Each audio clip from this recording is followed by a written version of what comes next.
Παλιά του για τον Τιόγκο, επεμβαίνει ο Γιάχιτς πάνω στον Μπελούτσι. Το σουτ βιαστικό και άστοχο out. Κύριε Πάλα, η εικόνα του αγώνα που βλέπετε μας οδηγεί στο συμπέρασμα ότι θα γίνει ένα γρήγορο μάτς. Το συνηθίζει αύριο στο αυτό ο Ολυμπιακός στο γήπεδό του και ο Άρης προσέχει πολύ την αμυνά του. Ναι, Πρόκρουση από τον Μιχάλη Σιφάκη. Αυτό που έχω να παρατηρήσω είναι ότι αν ο Ολυμπιακός δεν καταφέρει να σκοράρει γρήγορα θα έχει... Σε αυτά τα 4 μάτς του Ολυμπιακού συνεχόμενα, αρχής γενομένης από την ΑΕΚ στη του Καράμπελα. Μπελούτσι μπαίνει δυνατά στη φάση, αλλά όχι αντιαθλητικά. Ντουντού σε άψογα, παραχωρώντας το πλάγιο.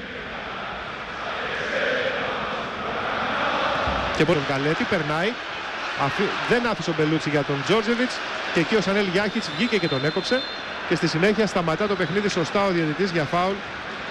Τον υπέρμετρο ενθουσιασμό του Μπελούτσι να κερδίσει πάλι μια χαμένη Το παλιά. να ξεκουράσει δύο ποδοσφαιριστές ο προπονητής δεν σημαίνει ότι υποτιμάει την ομάδα του Άρη. Απλώς έκρινε ότι το δυναμικό της ομάδας του επιτρέπει να κάνει αυτή. Προσπαθεί να βγει μπροστά όπως τώρα με τον Καλέτη και τον Μπελούτσι. Η προσποίηση του Αργεντινού πάει να κάνει και μια δεύτερη. Εκεί έχασε και τη σκέψη του και την ισορροπία του. Περίμενε να πάρει καλύτερη θέση ο Διόγο, ο οποίος γι' αυτό που έκανε την παραπάνω κίνηση και... Για τον Καλέτη, ευκαιρία πολύ μεγάλη.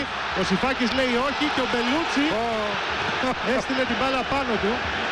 Είναι από αυτά τα γκολ που λέει κανείς ότι δεν χάνονται ούτε σε πρώτο ούτε σε δεύτερο χρόνο, αλλά ο Σιφάκης κατάφερε να τους διαψεύσει αμφότερους. Θα το ξαναδούμε σε λίγο τι ακριβώς συνέβη. Καταπληκτική παλιά του Ντούντου. Εδώ λοιπόν αυτό που λέει ο Θοδωρής Πάλας, η πανέμορφη παλιά στον Καλέτη στην πλάτη της άμυνας.